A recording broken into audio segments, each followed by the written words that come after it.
All right, 30 videos, 30 days, no edits, no stops, no do-overs, just hit record and post. So today I made a post on social media, other social medias like Facebook, that kind of stuff, about failure. And I thought it was interesting. I started thinking about it this morning, actually over the last couple of days, that we do so much to prevent our loved ones from experiencing failure, while at the same time saying how much we value failure, how we should fail early and fail often, and how failure is what teaches us all the most valuable lessons.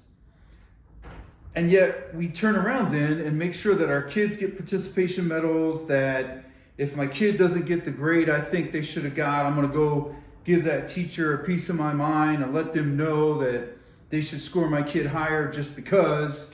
And we socially promote kids so that nobody gets left behind. And we do all these things. And even with adults, everybody gets an attaboy. Everybody gets a good job.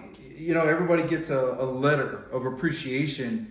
If they even just called out, they might not have even done anything. They just called out on the scene and you get a letter of appreciation. And it was kind of funny. There was one incident during my career where it was pretty hectic. It was a pretty gnarly scene. And a guy called out, but then didn't do anything. Then ended up leaving and going somewhere else. Never even got out of the car. Called out there and then disregarded himself because he could see, just nowhere for him. And there were calls stacking up elsewhere. Calls, puts himself back in service, heads to the next call, ends up getting a letter of appreciation. Never did anything. So all that just to say, it's interesting that we will want to fail early, fail often, get as many iterations so that we can adapt and evolve and get closer to the solution. And we know how valuable that is. We all talk about it in the circles I'm in. We all discuss it, that I want to fail as soon as possible so I can start fixing it. I want to push myself to the breaking point, to the failure point. I want to put myself in situations where I'm not the best so I can become better, because failure is what's going to teach me. And then we turn around, and I'm super guilty of this. With our own kids, we try to make this world this bubble-wrapped, climate-controlled environment where they can never fail. And if they do even look like they're going to fail, I want to swoop in and save them from that failure. So it's been something I've been thinking about. And in the spirit of this, just post whatever, as unscripted as possible, that's what I've been thinking about. And I've just been working on that a little bit. I've been going through a dry fire routine a little bit with this. It's a G43X or 43X. Glock 33X in this size would be painful. But I've been working on some stuff with this little pistol. I really like it. It's a nice little blaster. It's good for for the role that it fills. But the other thing I like about it is with these Shield, I don't know if you can see that, but these Shield mags, I'm getting 16 rounds on board this little tiny thing. And so the capacity of a Glock 19, I'm wearing sweats. So just got done doing some burpees and other stuff. Every day I do a gut check.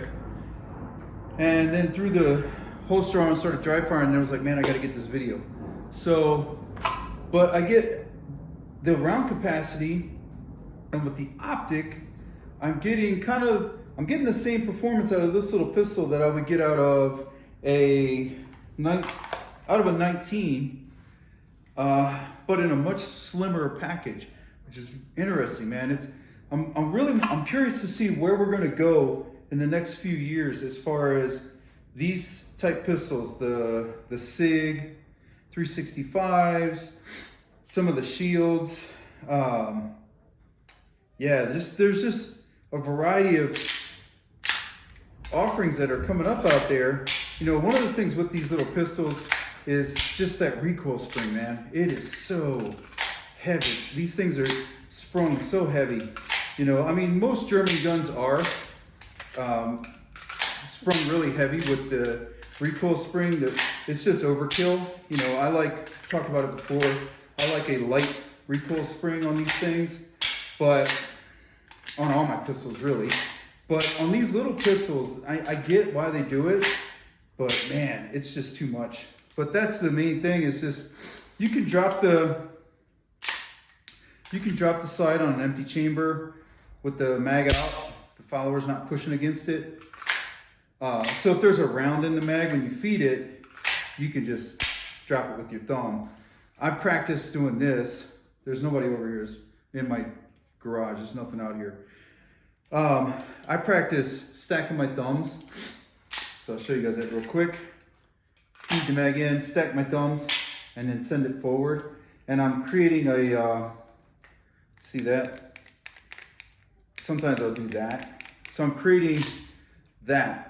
So that motion right there, and that's allowing me to manipulate that slide stop, but also that helps me with smaller statured shooters, people that don't have the grip strength. They can come over the top and rack it like that. That's obviously that's easy, but then hands coming away from where we want our hand. But if I can get them to just do this, then their hand's already there, and then it's just a matter of just that. You know, think about when you run drills like a 1 reload 1, typically the second shot. So the first round will be on, the second shot will be sometimes a little iffy. That one gets a little wonky. And the reason is because when people re-grip the pistol, they don't hit all their index points and they don't grip the pistol the way they should off of that reload, and they're rushing it. So what I like to do is make it so that the hands are as close as possible to where they need to be. And that's it. That's all I have to do. A little adjustment, and I drive the pistol back out, as opposed to, and not saying you can't do this, I'm gonna have to leave this out to do this. You can't come over the top, rack the side, but see how my hand comes off? So that motion, then I have to catch back up to the other hand. There's a couple things you can do. When I rack it here, right, I'm going to trace my thumb. Right? So I'm just gonna skin around my thumb. My fingers stay away from the muzzle on these little pistols. So easy to flag yourself. So I'm going to come over here, let the slide go. My hand connects back to my other hand immediately. Right there, trace my thumb, wrap, and back on it. So if you wanna do it that way, that's a way that has worked for me, and more importantly, it's worked for the people I've trained. So what might work for me as a 5'11", 205 to 230 pound male, somewhat athletic, might not work for a 130 pound person, or somebody who's got some mileage or some damage. They're dealing with some issues with their hands, so they can't work the slide lock. They can't work the slide lock this way. This they can do. But when they come over for that, they have to keep their hands close so that they immediately hit all their index points, and the pistol is ready to go, drive back into the target, everything lined up, dot immediately appears, or the sights are aligned. So yeah, cool little pistol. I like it. I like playing around with it, man. It's a good time. Also, I think it helps to be proficient in whatever pistols people might show up at classes, so that I know how to help them work through it. So I have a wide variety of pistols to help me to teach. But anyway, back to the failure thing, it made me think about iterations, and something that one of my instructors said one time, which is, we want repeated near catastrophic failure as early as possible in the training process, so that the failure is vivid enough.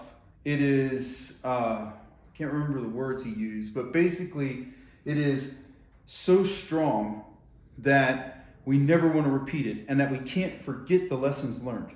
And I think that's just something that, you know, we all know, but then I have to wonder, then if I know it, why do I do my best to shelter the people I love from it. So, hey, just my thoughts, 30 and 30. Here we go. I'll see you guys tomorrow.